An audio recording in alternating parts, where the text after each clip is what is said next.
time. It's time to take a stand. I know that's a risky thing to say because we are living in activist times. We're living in a culture that has incendiary passions and explosive beliefs. We are seeing all around us the opinions of others engaging in hostile and brutal accusations and dialogues, and we're seeing our society pulling itself apart. And it's hard to engage and to say, we need to take a stand, and to say, I want to put myself in the middle of it. Because when you do, you will find yourself on the front line of the conversation, of the protests. And when you do, you perhaps find yourself confronting people who are carrying signs that say something like this: everything is broken, that say, nothing matters anymore. Or perhaps you'll see this kind of sentiment: God doesn't care. But the reason I'm asking you to take a stand, I'm inviting you to stand with me, is not because of what I'm asking you to stand for, but where I'm asking you to stand. Because the what is not as important as the where, because where we need to make our stand is exactly between here and here. It's time to take a stand for how we think and to take a stand in our mind.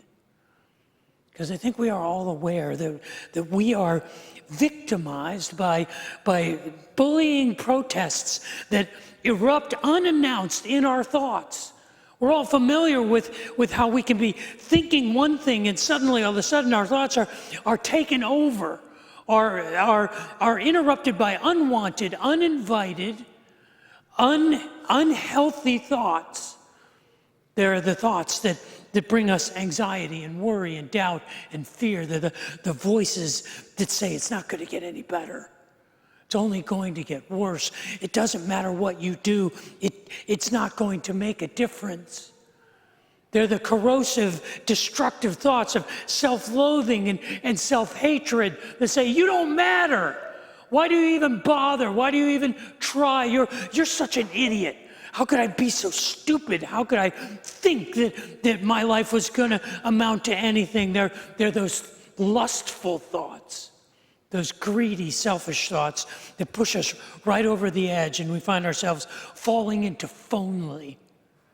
Phonely is that thought pattern where we think, if only I had more money, if only I had a different boyfriend, if only I wasn't so clumsy, if only I had more money, if only I had a different life, if only.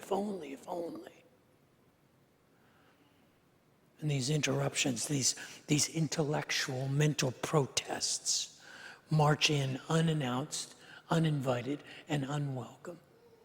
And they're corrosive and destructive to our souls. But it's my prayer today that we would take a stand and that we might participate in a demonstration of something better. You know the difference between a protest and a demonstration? A protest is something that identifies what's wrong, something that needs to be corrected, something that needs to be changed in the culture, in the community, in the society, in the values of a people. A protest highlights the things that are broken, the things that need to be fixed. On the other hand, a demonstration demonstrates that there is a better way, that there is a different path, that there are other options. If you just change on the exterior, if just the circumstances change, even though they require change and they require to be adjusted, you can simply change things on the outside and not change anything on the inside. And what you wind up with is cultural virtue signaling and a hollow, insincere appearance of change. You may say, well, Dave, you're just splitting hairs. You're just playing word games, dividing between a protest and a demonstration. But I would suggest that there's a significant difference between the two, an important difference. And if we're going to take a stand, we are taking a stand and making a demonstration. Because a protest encourages us to change from the outside in. But a demonstration encourages us to change from the inside out, to change our hearts and our minds and our souls and say there is a better way. This is not only good strategy, it's good theology. I think the Bible is calling us to demonstrate a better way. The Bible invites us to experience a better path, a better idea, a better plan. In fact, if you look through the pages of the Bible, there are invitations and encouragements, commands to demonstrate a better way, to be a part of that demonstration, to take that stand. Perhaps one of the most famous is Paul's encouragement in Romans chapter 12, where he says, I urge you, therefore, brothers and sisters, in view of God's mercy, to offer your bodies as a living sacrifice. And this is a holy act. It's a holy act of worship, and it's pleasing to God. And you are to be transformed by the renewing of your mind. And this is how you will demonstrate. This is how you will prove the better way. This is how you will prove what God's intent and design is. To be transformed by the renewing of your mind. This is exactly what we've been talking about for the last few weeks. We've been talking about a single sentence. If you are so inclined to memorize Bible verses, I would recommend memorizing Philippians 4:8, putting it in your mind. Philippians 4:8 is an encouragement to be transformed from the inside out. Finally, the bottom line, Paul says, my brothers and sisters, is that whatever is true and whatever is respectable and whatever is right and whatever is pure and whatever is lovely and whatever is admirable, and if there is anything that is worthy of outstanding recognition, think about such things. Today we come to the middle adjective of the 7 adjectives in Philippians 4:8. Think about that which is pure. If there is a battleground, if there is a front line in the battle for our minds, it's the battle to think about things that are pure. And we know what purity is. We understand purity as a concept. We understand it even if we don't know technically what it is. I mean, can you really explain to me what 100% virgin olive oil is? Is that olives picked by virgins? Is that some kind of olives grown by virgins? Is it olives strictly for virgins who are 100% pure? I don't know, but we know that it's just plain olive oil. It's pure, it's undiluted, it's uncompromised, it's unmixed. We understand the purity of the giggle of an infant, of a beautiful newly fallen snow, of a sunrise over an open ocean. We understand the purity of the smell of bacon in the morning. We understand the purity of a professional golfer's swing. We understand that there are some things that are pure accidents because they have no rational explanation. We understand there are some things that are pure joy because they're uncompromised. They're unmixed with anything but pleasure and happiness and joy. We understand that a purebred dog is uncompromised in its genetics and its genealogy. We understand what purity is. The word here in Philippians chapter 4, verse 8 for pure is the word agnos. And agnos etymologically is related to the word agia or hagia, and it's the word for holy. And the word agia is scattered throughout the Bible. It's virtually on every page. But the word agnos is rare, because the word agnos basically is describing how it feels when you see something that's holy. It's something that inspires awe. The word agnos is this idea of something that you see that is unique. You know you're never going to see anything like that again. Liturgically, the word agnos describes something that is sacred, something that is consecrated, something that is holy, set aside for a special use, for a unique purpose. It's a one-of-a-kind thing. It's kind of like this tool right here. Does anybody know what this is? There's got to be a couple people in here who know what this is. Yeah, it's a steering wheel puller or a gear puller or a bearing puller. You can't cut wood with it. This is not a handy kitchen tool with which, I guess you could whip something in it. You can't comb your hair with it. Don't brush your teeth with it. It has a singular purpose. That's what it means to be holy. That's what it means to be sacred. That's what it means to be agnos. It's set apart for a reason. It's kind of like the guest towels in your guest bathroom. I mean, I learned the hard way when I was a kid that the guest towels were holy. I mean, we had a bathroom next to our garage, and I remember running in one day. I had gotten a bloody nose or something, and I was running in through the laundry room, and the bathroom was next to the laundry room, and I'm running in to get a towel, and my mother's like, David, where are you going? She wasn't concerned that I was hemorrhaging blood out of my nose. She was concerned that I would run into the guest bathroom and grab a guest towel and rub my non-guest blood onto it. You would have think I was about to violate the Geneva Convention or kick a kitten or something. Don't use that towel. I'm like, Mom! It's set aside for a special purpose, and we know that it's different, that it's unique, that it's sacred.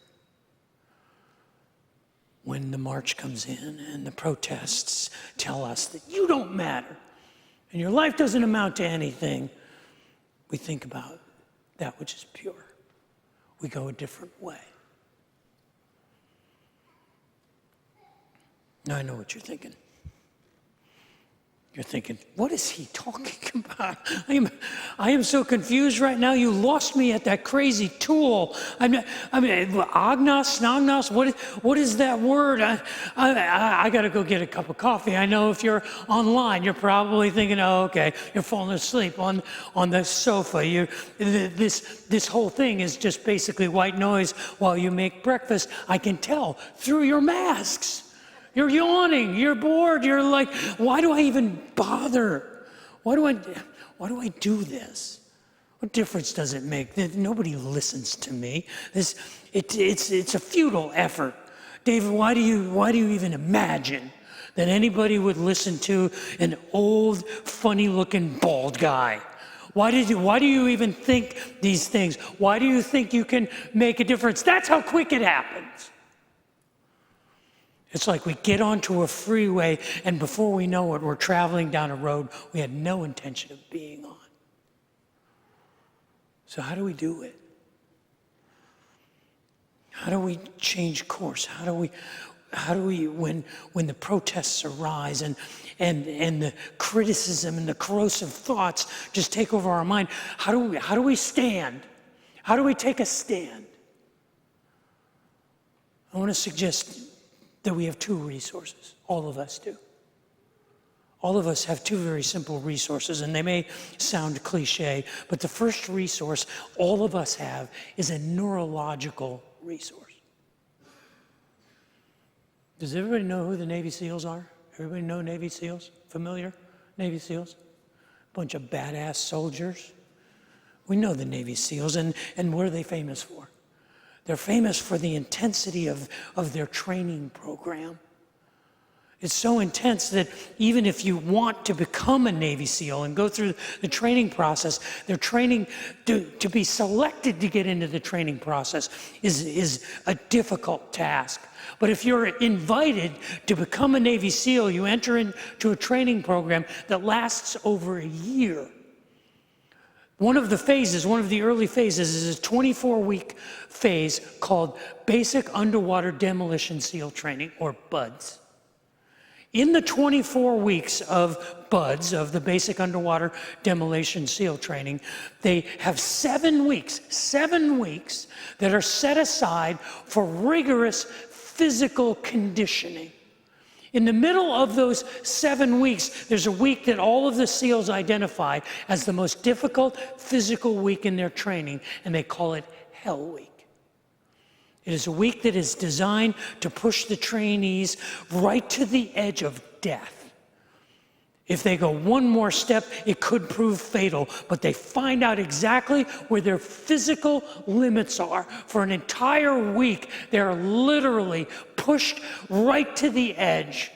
During that week, the trainees will probably get only a little more than 4 hours of sleep for the entire week. But if you talk to any Navy SEAL operator, virtually all of them will tell you that what is most important was not the physical training that they received, but the mental training.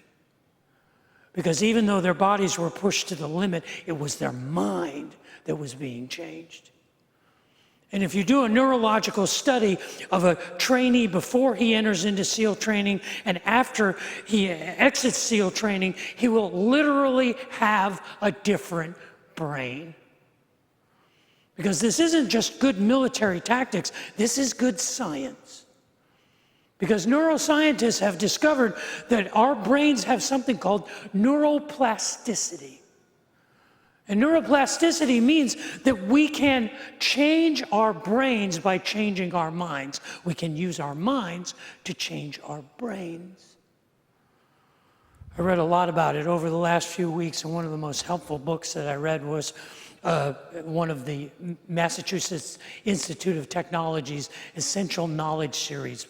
They have these little pamphlets if you want to get acquainted with some very sophisticated scientific concepts. They have a series of books, and they have one on neuroplasticity. And this is how it describes it scientifically. It says 60 years ago, the idea that nervous tissue can change was anathema to neuroscience. It was widely believed that the mature brain is a fixed structure. This dogma has been overturned by a huge body of research which shows that the brain changes throughout life. Neuroplasticity is a catch-all term referring to the many different ways in which the nervous system can change.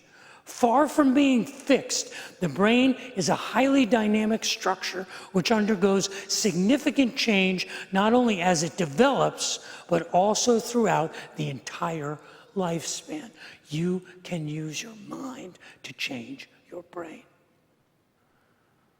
When you are interrupted by the bullies of protest, when you take a wrong turn in your thoughts, it is possible for you to change your mind. It's like you're building roads inside of your brain, and they start out because they're infrequent paths through the jungle, but the more that you travel down them, neuroplasticity tells us that you can actually pave them over and then eventually build them up into interstate, limited access freeways. And that we can all do this. None of us are too old. There is no such thing that a dog is too old to learn new tricks. Now, there are mitigating factors for sure. To be sure, when you're younger, it's easier. I mean, I remember picking up and being fluent in Spanish when I was a teenager after one semester of living in South America. I'm trying to learn Italian now, and it's murder. It's awful. You know, the chi and the chi and the ch and the I know spazzola, that's toothbrush. I got that. But it's harder when we're older, and there are biological considerations, and there are psychological and psychiatric considerations, and there are different people behave in different ways. In fact, neuroscientists tell us that neuroplasticity itself can be a hindrance to change, because once you mold your brain in a certain way, it's really hard to change it differently, but it can be done. All of us have an amazing, remarkable computer sitting between our ears. And it doesn't tell us what to think. We tell it what to think. We all have a neurological resource that allows us to take a stand when the interruptions and the corrosives and the impure thoughts would take over our minds. The first resource we all have is neurological. The second resource we have is what I call neurospiritual.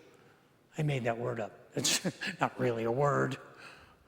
But from what we know about neurology and neuroplasticity, you know what is amazing? Is prayer. You know what I mean when I say neurospiritual? I mean all of us have the ability, the opportunity, the invitation to pray. The more we know about neuroscience, the more God looks like a genius in providing us with the encouragement, the invitation, the instruction, and the example to pray, and we can all do it. All of us can do it. Even the only guy who never needed to pray, Jesus himself prayed all the time, because prayer changes us. Prayer has a transforming power. And when the protests arise and the corrosive thoughts enter our mind, it is possible for us to have a conversation with God and stand our ground. Now, you don't have to take my word for it. You can take the word of others. In fact, I'd like for you to hear a word from one of our women's ministry leaders. Her name is Stephanie Rollins. Stephanie grew up in the Rio Grande Valley in Brownsville, and she is a graduate of the University of Texas School of Law. After she graduated from law school, she went back to the Valley, back to Brownsville, and became an assistant district attorney in Cameron County. While she was a prosecutor in Cameron County, she began the child abuse unit in the sex crimes division of the Cameron County Prosecutor's Office. She worked in that job until she received a promotion to become a full-time mom and moved to Austin and found Riverbend. Stephanie Rollins has seen some things, and Stephanie Rollins has done some things. And Stephanie Rollins has learned some things about prayer and the transforming power of it. And I'd like for you to hear from her this morning. Would you welcome Stephanie Rollins this morning?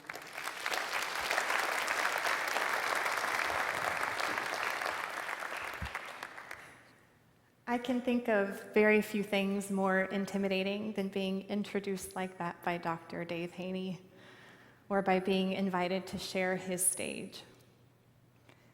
The truth is, all of this happens in my head all the time.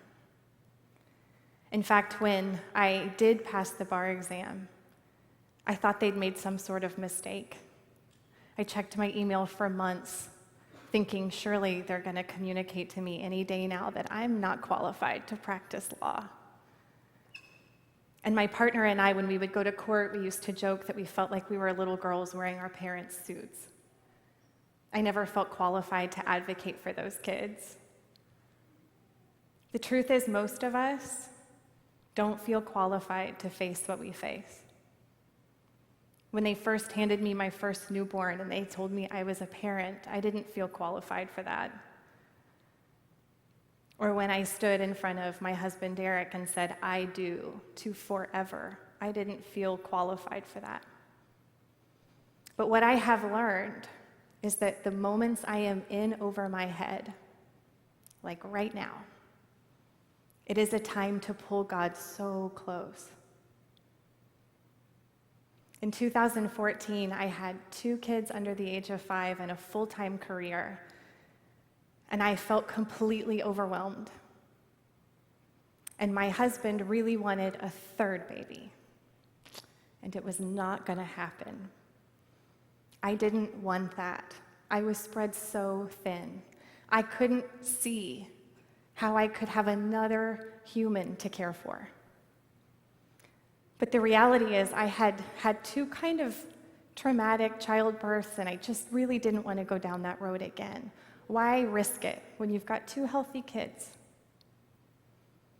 So finally, one day, after months and months of Derek asking for a 3rd, I decided to pray about it. And I prayed about it in my bathtub, which is where I do a lot of my heavy thinking and heavy prayer time. And I prayed what every woman here would completely understand. God, change Derek's mind. But he didn't change Derek's mind. He really gently changed my heart. Because what he showed me in that time was that the reason I didn't want a 3rd child was entirely based in fear. See, y'all may not know this about me, but I battle fear and anxiety all the time.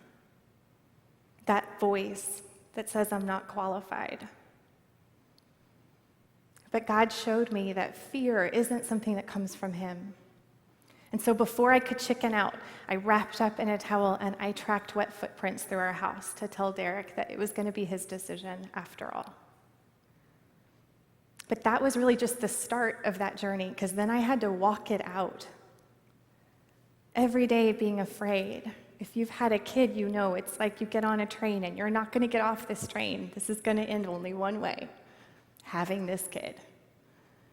But I invited God to join me on that train. See, when I pray, something kind of miraculous happens. God gets closer. And he gives me a little bit of his courage and a little bit of his strength and his joy. And he carries part of my burden with me. And he reminds me and reassures me that I'm not doing it alone. Anything we face is something that is faced better, in my opinion, with prayer. And I want you guys to remind me of that should the day come that he tells me I'm having a 4th child, which I hope is not the case. But I'll turn it back over to Dave. Thank you, Stephanie.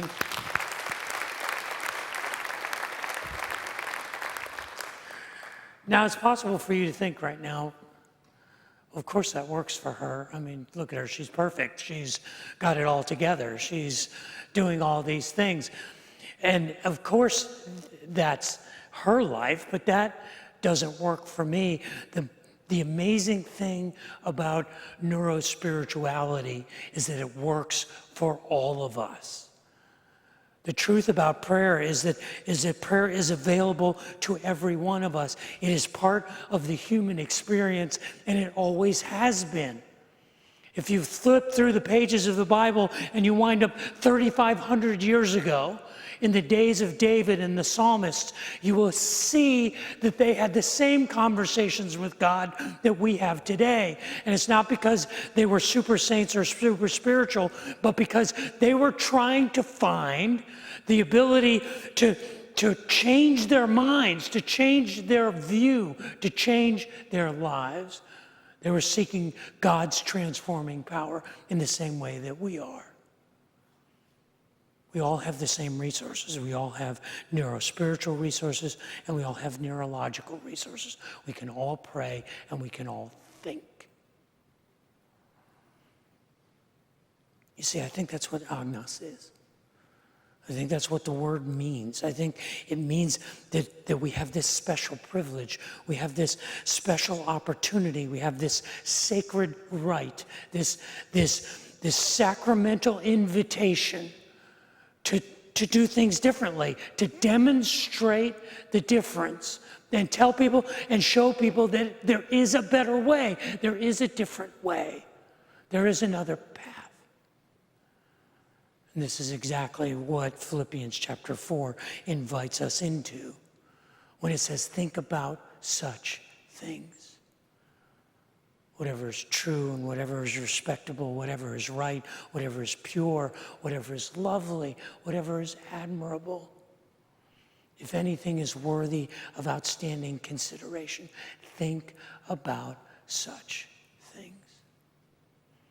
And it's in the middle of this battle, as the protests are raging, as we're being pulled toward the edge to fall into the abyss of our self-destructive and corrosive thoughts, the Apostle Paul reminds us in 2 Corinthians chapter 5 that even though we are in this battle, we are not defeated. And we take every thought captive.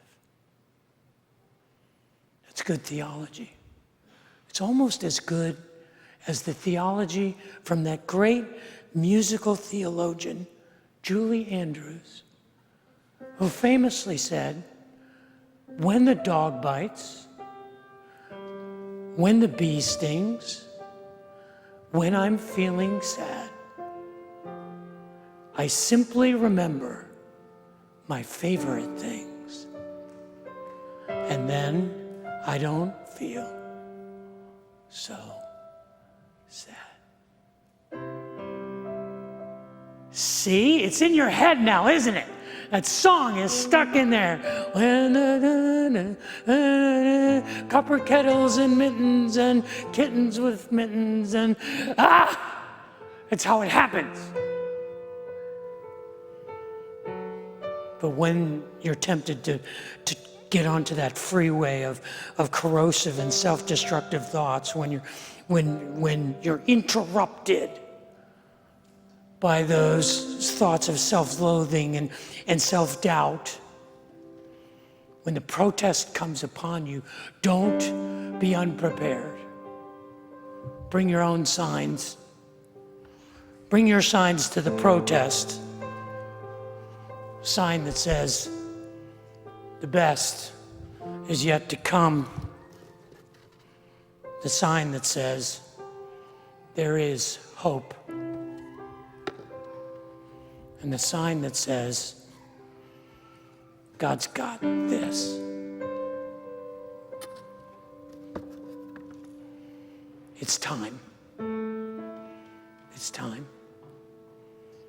It's time to take a stand.